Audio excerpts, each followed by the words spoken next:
What's going on, YouTube world? What we're doing today is something pretty quick and simple. For those of you who didn't watch my last video, I just bought this 2020 Gladiator Rubicon. Had roughly 9,080 miles on it when I bought it. It's got like 10,150 on it now, something like that. So what I'm going to do is go ahead and change the front and rear diff fluid. I do plan on upgrading the diff covers to a more structural diff cover. I think the company I'm looking at is ARB. They got the red covers. Doing that because we're kind of thinking about buying a small camper, like a 25, 29-foot camper to tow with this sometime beginning of next year or so. Probably going to look at them. But for right now, I don't know anything about this Jeep. I don't know if he went off-roading in it. Doesn't really look like it, but he could have sunk this thing up past the axles. There could be water in the diffs. I don't know. And I always like to change out my fluids early anyway. I'm the kind of guy when on a brand new vehicle, before 1,000 miles, I'm doing my first oil change because all those mechanical metal parts are breaking into each other with something new. And the fluid, in my opinion, really does need to be changed. So it's not that expensive. I'm not using the expensive fluid. I'm going with the 75 W94 synthetic Valvoline for right now. I don't know how I feel about these flex fill containers, but it looks like everybody's going to them. Amsoil even has them now. Whenever I upgrade the covers, I'll take the covers off, really clean out the rear end and get everything out. Right now, I just want to do a drain and fill. This fluid is like 13 bucks. It takes about 2 for the back, 2 for the front. As far as what I'm seeing, if you have the Rubicon with the lockers, I do have an extra quart from a previous job of amsoil severe gear. So if I need a little bit to top off, I've got that extra quart there. I've only got 2, and the video here is only going to showcase me changing the rear end. That's because AutoZone didn't have but 2 of these, and I have to wait, go to a different AutoZone that's a lot further from the house to get another 2 after I do this video later this afternoon, when I actually decide to get further away from the house. So let's go ahead and get started. It's gonna be an easy process. Okay, so we got everything together here. We're up underneath this Jeep. And on the rear end, there's a drain plug, much like the front, it's gonna be the same. It's a drain plug right here. And it just takes a 3/8 socket, or I say socket, 3/8 ratchet. Without any kind of socket or anything, it just fits right in there. This is going to be your fill port here. Okay, the gasket on these are reusable gaskets, and normally I would take this cover off and scoop the stuff out from inside of here out. But considering I'm thinking in the next year of changing out these diff covers, I'll just do that when I'm changing out the diff covers. And right now I'm just gonna have peace of mind of having some good fresh fluid. I'm also gonna be switching to the 80W 140, I believe is what it is they recommend for towing, since I'm gonna be considering towing with it. So what I like to do is make sure before I take the drain plug out of anything that I can get the fill plug out, because if you can't get the fill plug out to fill it back up, then you damn sure don't need to drain it.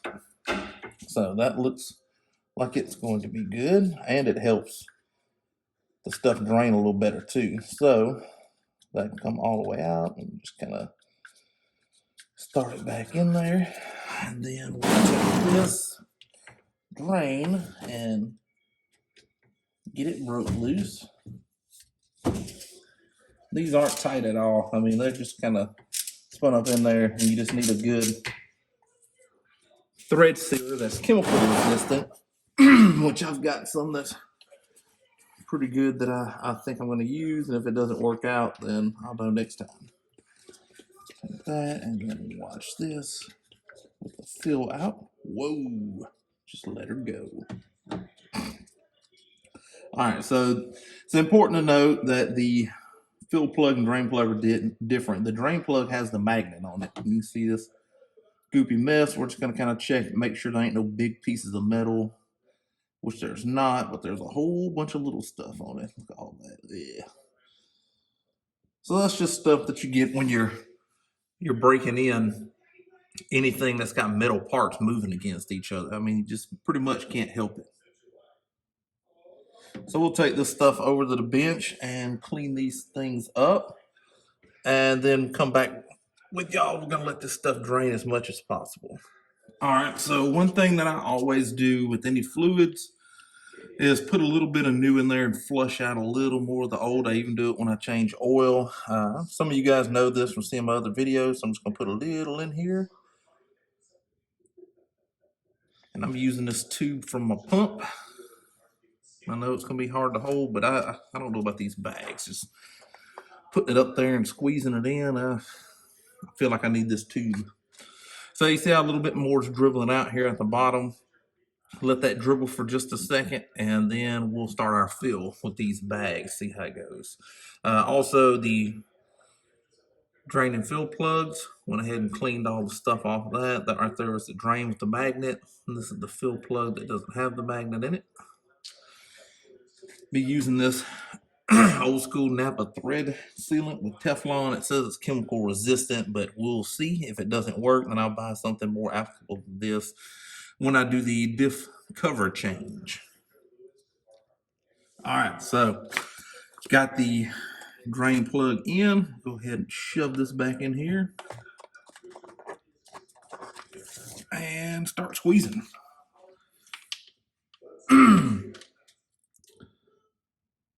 And we're just going to put fluid in until it starts to barely dribble out of this fill. Should be somewhere around 2. I'm getting online, it says anywhere 1.5 to 1.6 quarts. So this should be plenty.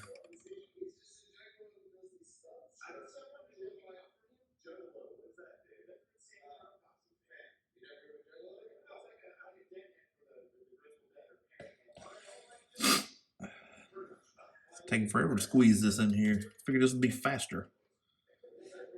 I guess it is 75W90 going through this hose.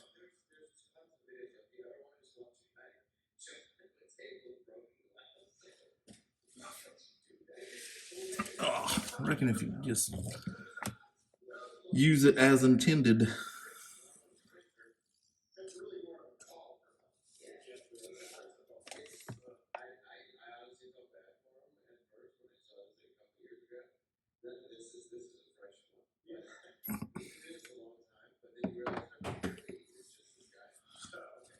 Let's see if I can do this,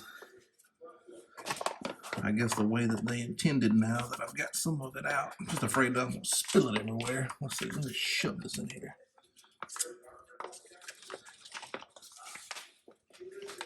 Oh, okay. Oh, silly me for using that hose.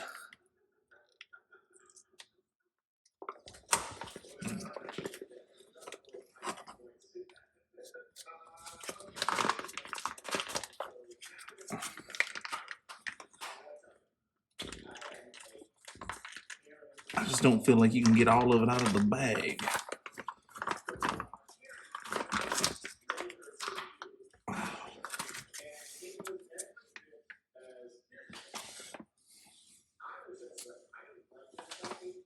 All right, that's that one.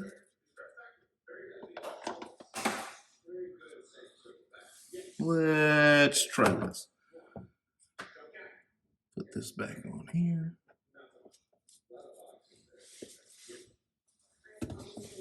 I got some severe gear, and you can add it as an additive. Go ahead and put some of that in just because I got it sitting here. Stuff's expensive. I'm going to use it.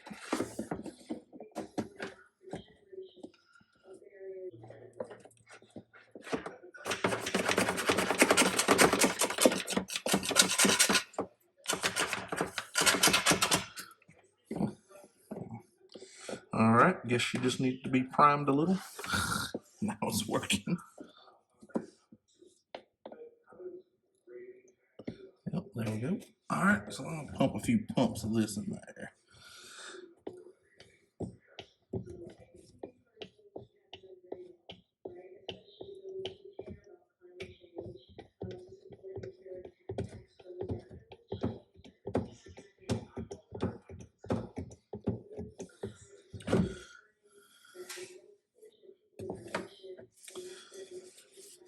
I just got that severe gear and I'm trying to use it.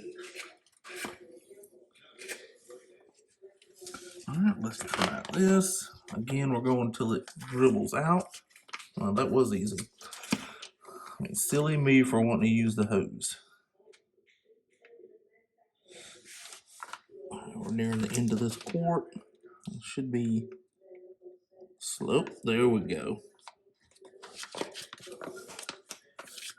All right, let's see. Is there a way to see level? It's probably about right here on this bad boy. It's about where it feels like the fluid is. And I did pump several pumps of the severe gear in there. So I guess I'd say that's probably more like the 1.5 range than the 1.6.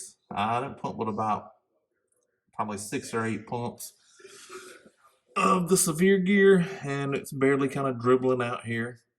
Let it finish. I don't want it to be over full and have issues with that.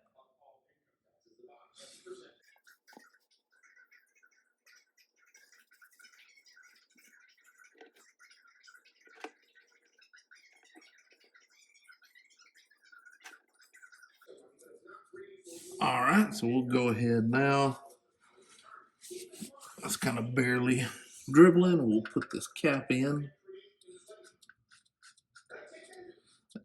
It sure is nice being able to work on this thing without jacking it up. Just roll underneath it and work on it. And again, these things, the drain and fill plug were not tight. You can be your own judge. I'm sure there's some sort of inch-pound measurement of torque for these, but I mean, just be smart. I mean, they were kind of snug, so I just put them back at about the same snugness that they were. Clean this off. Thanks for this dealership that I bought this doggone thing from. Put all this paint, like undercoating paint or something, all over everything.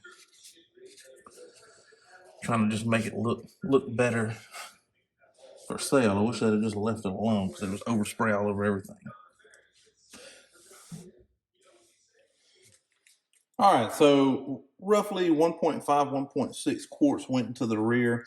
I used the Valvoline fluid. Like I said, we're going to be changing out the diff covers here in the next year or so, so I really don't want to take the cover off and do it that way, but you can see, there we go, you can see the blackness and grittiness that come off of this. Like I said, it's 10,000 miles. Didn't look like it had any water or anything in it, but now I know it's good. And like I said, it's $13 a quart. It ain't that expensive for this fluid. So I just go ahead and change it. I always change my fluids a little bit early and make sure that I'm, good on everything, especially the oil. I never go these, 10,000 mile oil changes and whatnot. I'm not down with all that stuff. And these quote unquote lifetime fluids, I don't like that. And I guess the lifetime of stuff to them is a lot shorter than what it used to be. I just want everything to be good. It may be overkill, but it's really not that expensive. It's not like I'm spending thousands of dollars to do this stuff. Now, this front and rear diff fluid, once I get it changed, it'll probably be 30 or 40,000 miles on it before I try to change it again. After I do the diff covers and stuff, of course, and I put a good fluid in it. Probably going to go with amsoil severe gear for the fluid in front and rear, and upgrade the rear for towing capabilities. I hear that it may affect your gas mileage, but I mean, come on, it's a Jeep Gladiator. So, thank you guys for watching. Stay tuned if you want to see the diff covers go on, see how the structural rigidity of those things increases. That it actually increases the structural rigidity of the rear and front end because of the way the cover is designed in the girdles in the cover. So I'm really excited to be getting those. I'm also going to be ceramic coating this bad boy. We'll step in with the progress. I don't really want to do a how-to video on ceramic coating. because I've done those before. But I will be having little update videos here and there, kind of updating what we're doing with it. I'm thinking about more mods. If you have idea of modifications that don't involve like a 6-inch lift or something crazy, go ahead and post them down below. I have stereo modifications that I'm looking at to kind of upgrade the speakers a little bit in it. We'll be walking through some of those things. Again, share the video if you think it could help somebody out. I try to be as detailed as possible in my videos. The diff cover video is really going to be a better video. We're going to be able to take the diff cover off, really look at the inside of the diff, and kind of examine it. I know I like watching videos that have that kind of information in it and showing me the inner workings of things, so I'll know. Thanks, everybody. Peace out.